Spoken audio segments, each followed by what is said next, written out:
Hi, everyone. Earl here with another episode of the Cryptopolitan podcast. And today's guest is Nicolas. Nicolas, how are you doing today? Absolutely fine. It's 6 o'clock in the morning. It's a great honor to be with you and all the audience. Oh, fantastic. Where are we calling you from? Where? I'm Switzerland. I'm near Switzerland. the Geneva Lake, so I can see the mountains if Oh, it was fantastic. not too early. Well, it's 9 p.m. In Vancouver today, Canada. So it's a pleasure to be talking to you from across the world. So that's really neat. Um, all right. Well, why don't we jump right into it? Let's talk about the project you want to talk about today. You wanted to talk about NFTs. Exactly. I want to talk about NFTs, but I will say I want to talk about NFTs when the word was not that known. We were saying crypto collectibles. And it was the early period. It will be on Bitcoin. So perhaps there are people say, oh my God, there were NFTs on Bitcoin since, well, yes, more than 10 years. This is the Right. reality. So what we had is there was Bitcoin, and there was a Yes. project initiative Counterparty. It's a kind of protocol or layer on top of it. And with Hmm. that, you could easily create any token.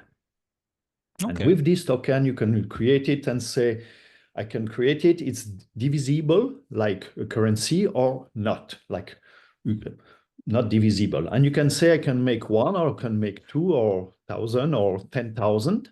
And you Right. can say, I can lock the supply. It's no more possible to create more. And that was there. You can give a name. And additionally, there was a way to make a description, a link, and you can attach a media on it. And the first Okay. well-known NFTs were done on it. Fantastic. So, we're talking about the past of NFT and then the future of NFT. So, coin. I mean, first of all, the cost to transfer it from one side to another, the gas to move it versus like an Ethereum. Talk about that. They were different period. They were tough period. At the Yeah. beginning, it was okay. So normally when you have to create, you need a half of a XCP. XCP was the currency of counterparty. So Mhm. few bucks, $2, $3. And then when you create it, you have it and you can send it, transfer it. There was from the beginning already a DEX. So you can sell Mm. and buy any counterparty token to any other one. And then the fees were a few cents. Now, there was the period in 2017, 18 when the cost of the transaction fee were very high, really 10, 20, $30. That was very a lot. It Right. depends on the value of the FT. If the value of T is more, it's okay. But Mm. as example, I would buy Everdream Soft. We have a game. You can transform an asset in the game in a blockchain asset, and we were paying the fee. It was a lot. But now, me, early in the morning, I can send an FT for, yeah, let's say $1. And I can send 10 in one order. So there are now multiple send in counterparty. So if Mm. I just make my table of the people I want gift NFTs, and then every week I send it in a batch, then I can send 10 NFTs for $3, $4, depending of the That's not period. bad. So it's absolutely cool. You have to look at it. It's based on the fee on the Bitcoin. Yesterday, there was sometimes just one MV sat. It's all really, so it's no more a problem. Just have to choose the right timing. To send it. Yeah, that makes sense. All right, fantastic. So, why pick the blockchain one versus the Ethereum one? Like, I mean, I know it's historical, but would We have tweet from Vitalik saying with the RC20, yeah, I have the first one, the unicorn. It was the first distributed when you have the first wallet. He said we want to do something like counterparty. The thing is, and even with the founder of Airdrieam, Shaban, we were in the working session with Vitalik in Geneva in 2014. It's mm, just at this period, making NFT with Ethereum was too early. Let's say it right. frankly. And you Okay. can, if you know about the CryptoPunk, the first version of CryptoPunk were done in this way that if you send it to the wrong wallet, you lost Yes. it. And Yes. normally the concept of blockchain, if I do a transaction and the transaction don't work, any Yeah. reason, the fee is too low, blah, blah, you get back everything. So Hmm. it was on Bitcoin because counterparty was the best. And it's like the Bitcoin, it was simple. And with simplicity, we have robustness. And as it was the early days, there's another things. The early creators, innovators were on that. It means that even for me, I further do my NFT on it. The community behind it, it's mainly the one for the iconic collection rare PP, they are always on this. And since the venue of ordinal and Bitcoin stamps, when people discover more the NFTs on Bitcoin with the image, Hmm. it's an option on Bitcoin, it is further working. So this counterparty protocol has 10 years history experience of NFTs, and I believe it's one of the best and one of the best innovators, creators for the content on it. So That's my today, personal view, naturally, yeah. very Oh, of subjective. course, right. But now here's the thing. Today, in today's age, with all the new technologies, right? Would you still build it the same way or would you pick a different chain? I'm a digital product manager. So normally I will look what is the digital product, this NFT, Mm. what is the user, the people, and I will decide. If I want to make just a simple NFT with an image or a video or an animated GIF, and I Mm. want to be able to lock the supply to say, okay, it's an edition of 100, and I want to distribute it for the long term, I will stay on the Bitcoin because if Mm. there is one blockchain that will stay for the long term, is this one. Of Now, course. if I want to make an NFT that, as example, could be interactive, I have one of friends here. When the people can click on it and the image is changing, I will take Yes. another one that allows programming. Tezos is a good one. I have another NFT. It's like a poem. It's taking the address of the wallet and it Mhm. generates the text of the poem. Meaning this NFT, I have a poem for me, but if I send it to your wallet, the It'll NFT be a will have different poem. another content. So at the Interesting. end, you take what do you want to do? What kind of NFT? I took example of simple to complex. Mm. Both are great. And depending on that, you decide on which blockchain, depending of the features you want to have it. The other things is when you choose one blockchain or not, or another one, you know what is the audience, the people. So if you want to sell a lot, you go in one when there's a lot of people. If you want to be with the community of artists, innovator, meme, there are others. So That makes and sense. I stay with the community of people I know since since 2018 when we Right. first met in New York. And so I met people in January in 2015 in New York for the first NFT event that was really well known, when the rare Pepe, Homer Pepe, was sold for $39,000 at this time. Yes. And last year I was in Paris and I met the same guys again. That was great. Fantastic. That's really cool. The history is really rich and interesting. Yeah, yeah. So, what would you say, coming from you've had a long kind of foundation of NFT from the beginning, right? And of course, you're still paying attention to all the new stuff that's coming down the pipe because there's innovations, it's exciting. What's exciting for you in the NFT space now coming down? Like what's exciting for the future? What I see is a certain maturity in the way you are doing that. For me, they are NFT, they are for the community. Hmm. They are the power to anybody, And that was as well good when the start in 2016. Even if you are not a good designer, and this is me, you could Yes. create something. And this is Yes. part of the pop culture kitsch. It's design, no, it's kitsch layout, and it's the geek culture, the meme culture. Everybody is able to produce and do something. If you have a good idea, even if I will say the aesthetical realization is not nice, you could be powerful, and this is always present. The second part is they are really people. that have core concept in their content. Then I would perhaps say art or technical things. And then with programming, you can do things really incredible. One example, and this is not on Bitcoin, it's on Ethereum, the cipher dudes. So the guys say, let's make the NFT. The number of NFT is exactly the number of words you have in the BIP 39. You can pick the NFT, and then you can pick the word and put it together. So the people were, I have 4 of them, buying the NFT, choosing then the word that correspond or not, or please them, and they put it on it. And afterwards, new functionalities are coming. So here I'm again between the something that very simple but very emotional, able to anybody to create something and have success, and then something that has a core concept, deep programming, but at the end, it's a powerful NFT that can do a lot of things. Fantastic. Well, I've seen a lot of different like use cases for NFTs lately, right? And the maturity of NFTs has changed a lot from the beginning, where it was just, here's a picture, right?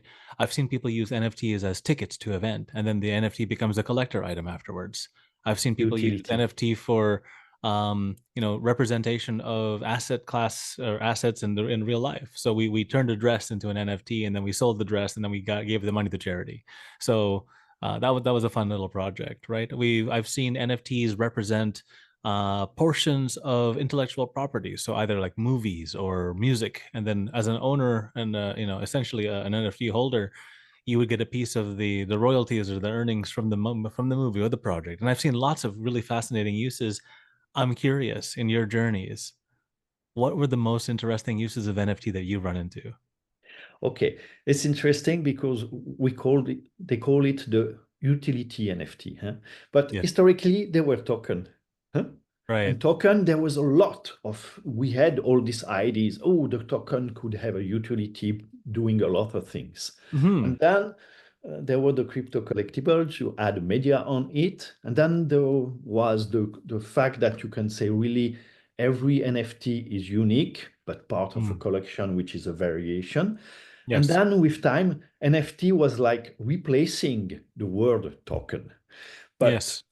so it's true, you can have token that have utility, at least what you say. And additionally, instead of just having the token a name of an ID, you add an image. And then it makes more, I would say, you can better enjoy the token because you have the image or the video additionally to the utility. Mm. And so we have, what is good is if you say IP property, it's very utility, huh? Or Right. I say I'm owning my flat. But Yes. IP property, the media attached to it, I don't see the link. So for me, there are more token with, okay, there is an image attached. It's a Mm. utility token. What is good, I think, if the utility is related, I will say, to the content, the media, which is a real NFT. The first Yes. thing is an NFT that has a media, a content, and then the utility, the features, the functionalities associated, they are related to that. And for me, this is what I say with the cipher dudes example. You can add a word. Now you can add a content that is encrypted, and depending on how you make, only the owner can read the content. So everything has more functionalities, but we stay in the area of content, which is the base for NFT. You bet. Well, the NFT that looks different in every wallet is a fascinating concept. That's pretty cool. So the poem Yeah, is different depending on who the holder is. yeah. So that's So I interesting. like this thing, and I will say I could be not snob, but sometimes saying I love all NFTs that have functionality or not, but that are not this copy paste collection. So in Right. 2000, there was the success of CryptoPunk, not that there was the success of CryptoKitties and so on, Mm. and then that was the start, which is the PvP. It is always you have someone like the head or part of the body, what we call the Yes. portrait. It's art is coming from the Renaissance. There's a huge lot of collection that are this portrait. And so Mm. I like to say portrait renaissance instead of the other things for the proof, blah, blah. It's more old. I think it's good, but it's a little always the same. So all collections that are not a copy-paste collection are good. Fantastic. Great. Well, when you're not dabbling in the NFT space and learning more about the NFT space, what do you do for fun? I see a guitar in the background. I see some art in the background. What do you do when you're not at the computer? I'm not playing the guitar, it's my son. That's your The other son. things are the comics. So one is Milo Manara, the other is Fmur, is French comics. I know Okay. very good the bande dessinée Franco-Belge, the French-based or European-based comics. But it's interesting because as example, as I made my first NFT as RPP, one of it, the Pepe Dance, I used the body of a comics from Rox Fontanino Liberator. Mm. So me normally, I love reading books, comics, the timeline music, and the other thing is the nature, just going the nature in the mountains here. But it's Well, interesting to speak about hobby because I'm a product manager, project manager digital in different kind of company and business area. But when I was working in 2016-18 by Evergypsoft, especially for the game Spell of Genesis, in parallel, I started creating NFT. And as I say, I'm an engineer, but I had really pleasure to create content. And I further create content, sometimes for NFT or not, and it allows me to be sometimes in certain area always up to date on what's going on in this area. So it's well, the you get that pleasure to mix here. create Yeah. content. You get the mixture, right? Like, I mean, like you said, you're technical, but you've also got that artistic side to you that you want to explore, right? So you want Content to creation side. want to Artistic. build the content creation. That's fantastic. And again, that's still, the fact that you take pleasure in the space that you're in, right, makes it so that the work isn't so terrible then, right? Like they say that if you enjoy what you do, right? Yeah. And I believe that was as well from the beginning, today you can read a lot of things in your Mm, subject. Huh? We are enough content. If you try and not only read to be passive, understanding, when you start doing to be active, you can better challenge, judge what you are reading. So it's absolutely. and then you can filter better. And the second Well, part was if you are doing, you are in the club of the doers, and if you are doing that early, you are in the club of the early doers. So you have access to other person, other people they are doing, understanding, and talking with them. You can have more valuable content, information, insights, and depending in which area, which was the case of the early NFT creators on the Bitcoin community, they are really very open-minded people, very creative, fun, and they are friends now. mm, yeah, well then you build those lifetime relationships, and that unto itself is valuable in a different way, right? Not everything is about money, right? Sometimes it's about camaraderie, companionship, and all that kind of stuff that makes it interesting. So yeah, definitely. It's So interesting about money because we we create sometimes NFT and send NFT to the other one. And that was my experience in the 2017 at this period, 16. I was in Telegram chatting with someone, and I mhm. was thinking, and then I just say to him, what is your address of the wallet? And then I send an NFT, and then he was doing the same.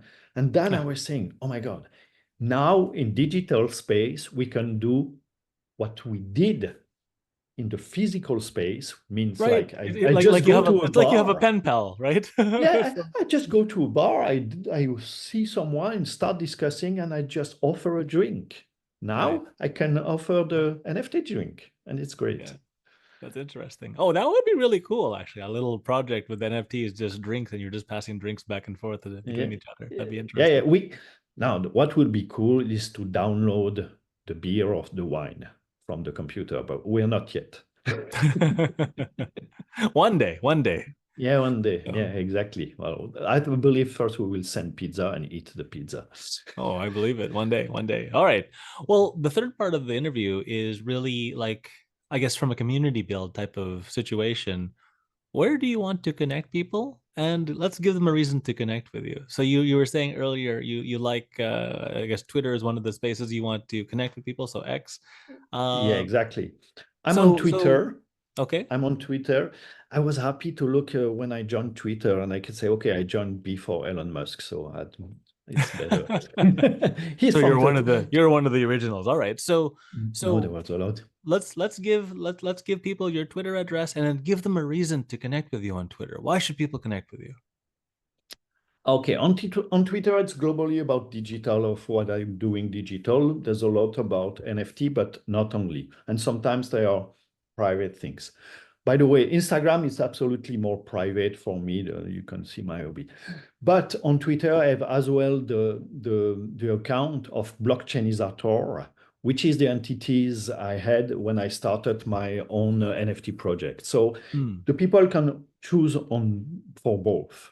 On Telegram, it's the same. I am with Nicolas Sierro. By the way, I'm the old one. I really have my first name and family name normally visible in all social media account and LinkedIn and everything. So normally you find me easily. But as well in Telegram, I have the Atomo account, which is the main collection I created in 2018 for the NFT I made, which are the element of the periodic table. So I would say the people can connect with me or Blockchainizator, and they will have with me global digital view, focus on NFT. And when I say focus on NFT, are the historical NFTs, and I will say the one based on the Bitcoin counterparty. Recently, Fantastic. I will produce. I'm currently produce a lot of example of this collection, and I Hmm. will publish this as every time in 16:9 format, 3 NFTs that illustrate it. Because sometimes you explain, and sometimes, especially when we speak about visual content, just distributing content NFT example for this historical period is very good. So I will start from next month to publish as well additional regularly that. So people following me or Blockchainizator, they will see regularly example of nice creative NFT of this old period. Fantastic. Well, as they say, the picture's 1,000 words, but doing it is even better, right? So, Yeah, don't just. So I like your advice. Don't just read. Don't just think. Go do, because then you get the real experience behind it all. Yeah. yeah. All right. Well, that about wraps it up. Any parting words of wisdom for the crowd? No. Well, yes, on this period, be authentic. Diversity is good. It's good to look what the other things, but don't follow like everybody. Just be you, do the things that's right, and diversity is good. So if you create content, make it something that is not a copy-paste collection. Sounds good. That's good advice. All right. Well, thank you so much, Nicholas, for being on the show. We appreciate you. Thank you very much, Aaron.